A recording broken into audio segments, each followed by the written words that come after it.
Ángela había comprado la cuna por internet.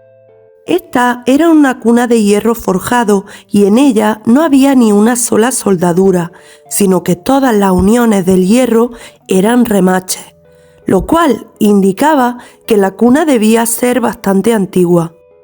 Estaba pintada de blanco, pero tenía tantas capas de pintura que era imposible adivinar el color original. Ángela quedó prendada la primera vez que la vio. Estaba hojeando una web de antigüedades solo por echar un vistazo, cuando de repente apareció ante sus ojos. No sabía el por qué, pero esa cuna debía de ser suya. La restauraría y quedaría preciosa en la habitación de Clara, ya que podría plegar uno de los laterales y quedaría un banco balancín precioso. Al principio pensó que no podría comprarla, pues una cuna de esas características debía ser cara. Pero al ver el precio, quedó asombrada. Era muy asequible, sobre todo teniendo en cuenta que otras cunas similares costaban el triple.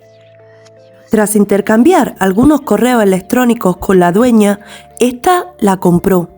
Cuando la cuna llegó a casa, esta venía embalada en una gran caja y lo primero que pensó Ángela al recoger el paquete era que este pesaba mucho.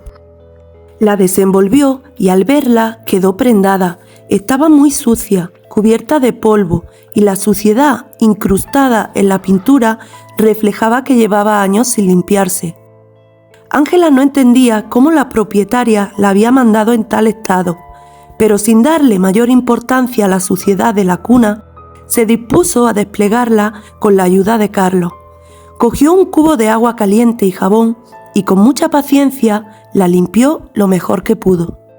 La cuna pasó varios días en el salón de Ángela y durante este tiempo, mientras estuvo allí, no pudo dejar de mirarla ni un solo instante. La fascinaba, había algo en ella que la cautivaba y a veces, mientras la familia veía la televisión, Ángela ignoraba la programación y fijaba sus ojos en esa cuna. Simplemente le encantaba y le gustaba pasar tiempo imaginándola de diferentes colores y decidiendo cuál de ellos sería el más apropiado para ella. Pasaron los días y Carlos decidió que hasta que no hubiera dinero para restaurarla como se merecía, la guardaría en el hueco de la escalera para que no ocupara espacio en el salón.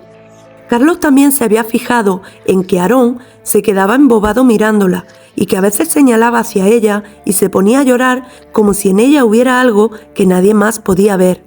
La cuna fue guardada y olvidada. Voy a deshacerme de ella, no puede seguir en casa. En la voz de Carlos se adivinaba el dilema que sentía al querer deshacerse de la cuna, pues sabía bien que a Ángela le encantaba y dudaba que estuviera de acuerdo en perderla de vista.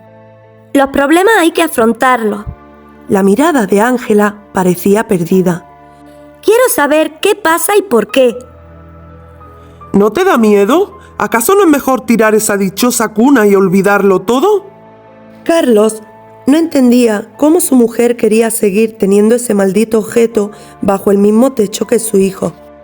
Él pensaba que cuando desapareciera todos sus problemas se acabarían, al igual que se acabaría el intenso miedo que sentía cada vez que salía de su habitación y miraba hacia el cuarto de Clara, pensando que allí podría haber algo.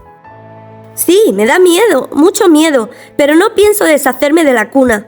Puedes llevarla a casa de la sierra de tus padres, allí no vive nadie. Esas cosas han estado molestando a Clara y quiero saber por qué. Si quisieran hacernos daño, ya lo habrían hecho. He visto lo que pueden hacer. Ángela estaba pensando en los arañazos que había visto en el brazo de Martín. Además, esto se ha convertido en algo personal. Voy a averiguar qué pasa. Me parece bien, así estaremos lejos de esa cosa y al mismo tiempo seguir investigando. Los días pasaban y todo parecía estar más tranquilo. Hacía casi un mes del incidente de los golpes de la puerta en la habitación de Clara. Ángela llevaba todo ese tiempo intentando ponerse en contacto con la vendedora de la cuna.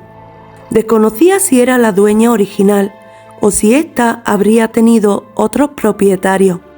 Había mandado varios correos electrónicos a la vendedora, pero no había obtenido ninguna respuesta. En el último decía: «Buenos días, soy Ángela, la nueva propietaria de la cuna que usted tenía en venta. Ya me puse en contacto con usted para efectuar el pago de la misma y he vuelto a hacerlo en varias ocasiones sin obtener respuesta. Le agradecería enormemente que se pusiese en contacto conmigo para tratar un tema que nada tiene que ver con nuestra transacción. Le mando un cordial saludo. Ángela». Ángela tenía planeado hablar con la propietaria de la cuna para poder averiguar su historia. Y si esa familia no era la propietaria original, quizá podría averiguar cuáles fueron sus anteriores dueños para indagar en el pasado de esta peculiar antigüedad. Los días pasaron sin que Ángela obtuviera ninguna contestación a los muchos emails, pero como las cosas estaban muy tranquilas en casa, Ángela estaba bastante calmada y restaba importancia al hecho de no obtener ninguna respuesta. Era 23 de diciembre y Ángela salió temprano del trabajo. Había prometido a los niños que esa tarde montarían el árbol de Navidad. De camino a casa, Ángela se paró en un vivero y compró un precioso abeto natural, quizá demasiado grande, pero tan simétrico y bonito que no pudo resistirse. Lo metió en el coche con ayuda del dependiente del vivero, porque debido a su gran tamaño, a Ángela le era casi imposible acomodarlo, y mucho menos levantarlo para que éste entrara bien.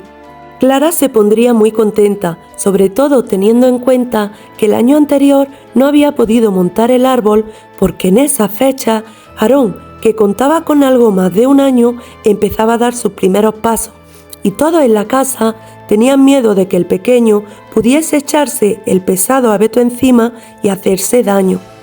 Cuando Ángela llegó a casa y abrió la puerta, quedó embriagada por un delicioso aroma. Era el olor de la pasta que Carlos preparaba en la cocina con la ayuda de Clara. ¡Qué hambre!, exclamó Ángela mientras abrazaba a Aarón, puesto que el niño apareció desde el comedor y se abalanzó sobre ella con tal fuerza que casi la tira. ¡Mami! ¡Mami! Clara salió de la cocina y se unió a su hermano Aarón en un efusivo abrazo. La cena está casi lista. Yo he ayudado a papá y los espaguetis están muy buenos. Me muero de hambre y si lo has hecho tú, seguro que están riquísimos. Ángela miraba a su hijo y pensaba que se llevarían una enorme sorpresa al ver el lindo árbol que había comprado. Pidió ayuda a Carlos para poder sacar el abeto del coche y cuando los niños lo vieron quedaron boquiabiertos. Estaban tan ilusionados que decidieron decorar el árbol antes de cenar. Clara había elegido los adornos del abeto una semana antes. Eran unas bolas de color fucsia, en varios tamaños. Algunas de ellas venían acabadas en purpurina muy brillante y vistosa. Colores que a Ángela no le hacían mucha gracia, pues pensaba que eran demasiado llamativos y ella prefería colores que pasaran más desapercibidos, algo más sobrio. Pero la niña estaba tan ilusionada que al final cedió. Todos ayudaron a decorar el precioso abeto y la verdad era que Ángela quedó muy sorprendida de lo bonito que había quedado. Los colores de los adornos quedaban perfectamente sincronizados con el verde del pino y la mezcla de verde y fucsia quedaba muy alegre. Cuando encendieron las luces blancas, el contraste de los colores era todavía mucho más impresionante y todos quedaron encantados con el llamativo árbol. Bueno, ahora vamos a cenar, ¿no? Carlos dijo esto sin dejar de mirar el parpadeo de las luces del abeto. Creo que te va a costar recalentar la cena. Seguro que se ha quedado fría. Mientras lo haces, yo iré a ducharme. Ángela subió las escaleras y entró en el baño. Encendió el calefactor y se empezó a quitar la ropa. Mientras lo hacía, no dejaba de pensar en lo feliz y tranquila que se sentía. La Navidad era una época del año que le gustaba mucho y pasarla con su hijo y su marido la llenaba por completo. Ángela, ¿te queda mucho? La cena se va a enfriar. ¡Otra vez! Era Carlos, que metía prisa a Ángela para que bajara lo más rápido que pudiera. ¡Ya voy! La voz de Ángela quedó casi apagada por el ruido del secador de pelo que había encendido para airear un poco su cabello mojado. Cuando Ángela bajó, todos estaban ya sentados a la mesa esperándola. ¡Qué buena pinta! Sí, muy buena pinta. Carlos miraba a su mujer con una mirada traviesa, pues se había quedado embelesado con el ligero camisón de raso y el embriagador aroma de su perfume. ¡Vamos a comer, anda! La sonrisa de Ángela al decir esto daba a suponer a Carlos que más tarde arreglarían ese asunto. Los espaguetis estaban deliciosos, todos comían y hablaban de lo bonita que era la Navidad y de que si los niños se portaban bien habría muchos regalos para ellos ese año. Clara estaba muy ilusionada. Atrás quedaron los días en que la pobre niña estaba aterrorizada. Todo lo sucedido parecía ser parte de un mal sueño y ahora solo pensaba en abrir los regalos el día de Navidad. Aarón no entendía muy bien el concepto de Navidad, pero el niño disfrutaba mucho viendo los adornos navideños. Por donde quiera que pasaba, se ponía a bailar como un loco cada vez que escuchaba un villancico. Ángela estaba embobada mirando cómo Aarón se comía los espaguetis mientras pensaba cómo hacer para ir a comprar los regalos sin que los niños se dieran cuenta. ¿Dónde los escondería? Mientras pensaba en cómo lo haría, unos sonidos extraños la sacaron de golpe de sus pensamientos. El sonido era como cuando bota una pelota, pero no una pelota de goma, sino más bien una pelota de plástico duro. Y hasta aquí la lectura de hoy de Elena. La historia sigue volviéndose cada vez más oscura. ¿Qué será lo próximo que descubrirán Ángela y Carlos sobre la cuna?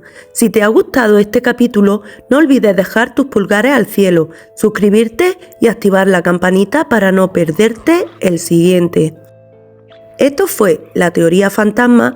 Nos vemos en el próximo capítulo, si te atreves.